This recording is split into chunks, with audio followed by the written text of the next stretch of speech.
So, you've seen the leaks, you've seen the rumors, you've seen our videos. So, you probably know that a 2024 iPad Pro is going to be the biggest change since the 2018 model, with a brand new design, a brand new OLED display, and many other major upgrades too. And since our previous iPad Pro video back in December, we've had 7 new details on it that give us an even better idea of what to expect. The first new detail being in terms of its price. And here, I've got some good news for you.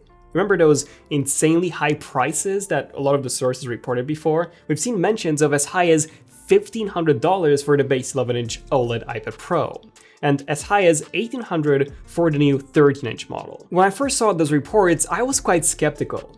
But then pretty much every major outlet started reporting the same thing. To me, it still didn't make sense that Apple would almost double the prices of the iPad Pros. But then, on the other hand, they are also said to be using state-of-the-art dual-stacked OLED panels for some super bright displays. So I wasn't really sure what to believe. Well, it turns out that the price increase might not be as high in the end, as according to a fresh new report from DigiTimes, which was also one of the initial sources for this substantial price increase, they're now saying that this price increase might only be by about $160, and that's it. This would bring the 11-inch from $799 to $959, my guess would be $949 just to keep it nicer, and then a 12.9-inch, which would now be a 13-inch model, would go up from $1099 to $1259. So likely $1249. I think that these prices are much more manageable. Of course, I still think that they're far too expensive for iPads, considering that for $1,000 you can buy an M1 MacBook Air and still have $50 left. Or if you pay $1,100, you can get the M2 model. The new 13-inch iPad Pro would then be more expensive than an M2 MacBook Air. And of course, it won't even come with a keyboard. If you add in a keyboard, you should expect to pay at least another $350. That's in the unlikely case that Apple does not increase the price of these keyboards also, which they will very likely do. Of course, this new iPad Pro will give you a brand new M3 chip, an OLED display that's also a touchscreen, and a thinner design. So if all of these are important to you, then you should probably pick an iPad over a MacBook Air, despite the more limiting OS. So that's the first update, the lower but still higher price. The second new detail is when it comes to the release date. The March 2024 release has been the expected time frame for this new iPad Pro for quite some time now, and a fresh new report from Mark Gurman claims that the production for this new iPad Pro has already started and is well underway. And according to Mark, a release date is already scheduled for the end of March. Now, Apple products usually get released on Fridays. End of March would then be either Friday the 29th or Friday the 22nd. Pre-orders usually start a week before, so Friday the 22nd or Friday the 15th, which would then place the March event on either the 19th or the 12th, as Apple events are usually on Tuesdays. Of course, we will have a separate video on everything to expect from March events, so do make sure that you're subscribed and also hit the bell icon for that. The third new detail comes from Apple themselves. iOS 17.4 and iPadOS 17.4 beta give us a number of references to some of the upcoming iPads. iOS 17.4 is of course a major update, as it introduces sideloading for the EU, as well as stolen device protection and many other changes, some of which are hints at some of the next iPads. Which brings us to the fourth new detail, and that is a reference to the landscape Face ID camera. Now, this is something that we've heard about before, that one of the changes for this 2024 iPad Pro redesign will be a repositioned front camera plus Face ID, from a portrait orientation to a landscape one. Now, in iPadOS 17.4, the initial iPadOS setup states that the iPad needs to be in landscape mode in order for it to recognize you. If you think that this would be weird, well, Apple has already done it with the redesigned 10th gen iPad. And especially since Apple has been pushing the Magic Keyboard and therefore landscape use quite a lot, it does make sense for them to update the front camera placement too. Personally, I never use my iPad Pro in portrait mode. It's pretty much always in landscape. So when I'm using my Magic Keyboard, I always find it quite odd to have to take my iPad off whenever I'm doing a video call, as otherwise the video just looks really weird and it looks as if I'm not even paying attention. And this is why I do think this new camera placement is actually a really good idea.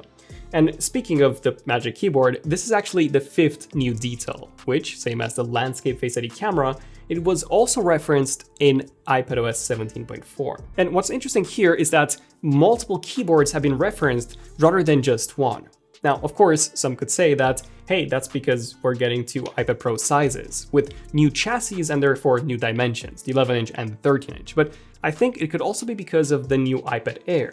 After all, we are getting a new iPad Air size, the 12.9-inch model too. Therefore, that will require a separate keyboard. And speaking of the keyboard, as I mentioned before in our previous videos, just like the new iPad Pros, the Magic Keyboards are also getting a redesign.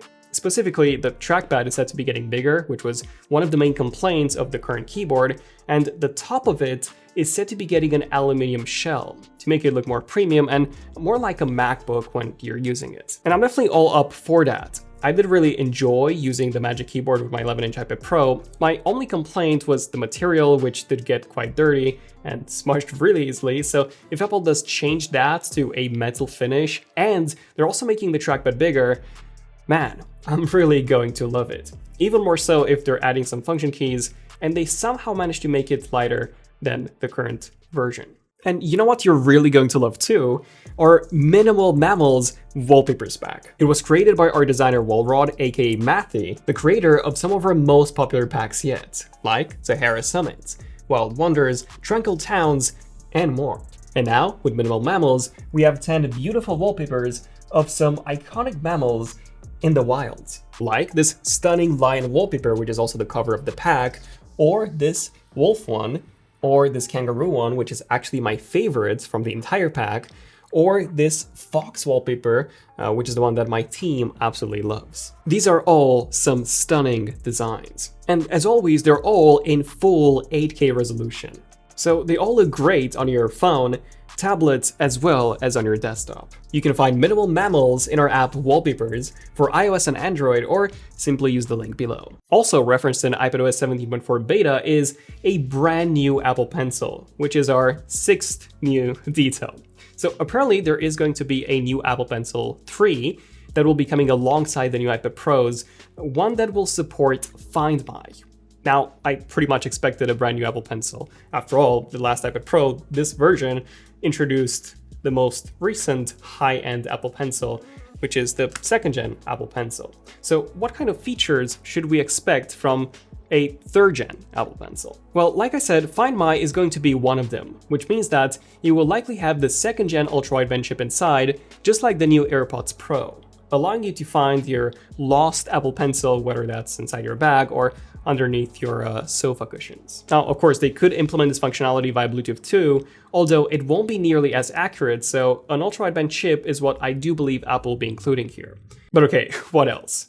Well, with iPadOS 17.4 beta, Apple is also introducing Pencil Kit 3. This could bring some new features that are indeed hardware related, as Apple did not provide any details whatsoever as to what Pencil Kit 3 introduces. It could maybe relate to the color sampling tech that Apple had patented back in 2022, something that I've mentioned before. The patent essentially describes how you can place the pencil on a real-world object, and it would not only sample its color, but also get measurements of its texture. So, for example, let's say that you have an orange and you want to draw the orange in Procreate with the exact texture and color of the real-life orange. You could potentially sample both its color and its texture using the new Apple Pencil, and then use that as a brush in Procreate. I'm definitely quite excited to see this for myself, not necessarily because I'm going to use it, because realistically I'm not, but I'm more curious to see how this tech would actually work. But yes, I do think for graphic designers and artists, this could be a game-changing feature. Okay, the 7th new detail is when it comes to MacSafe. So this one came out in December, right after our previous video, and basically Mac rumor sources have told them that MacSafe might be coming to the new iPad Pros.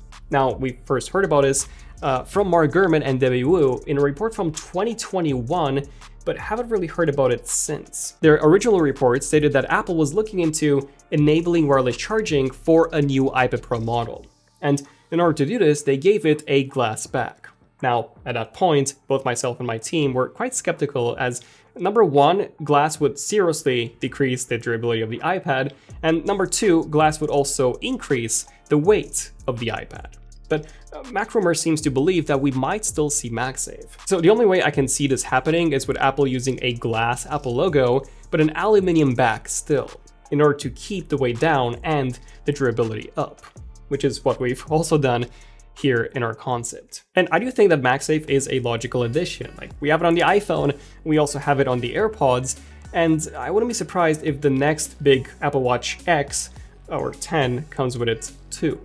Of course, I would love to hear your thoughts on this new iPad Pro, and do stay tuned for more Leaks and Rumors episodes. I'm Daniel, this means ZONEofTECH, and I'll see you guys in the next one. ZONEofTECH signing out.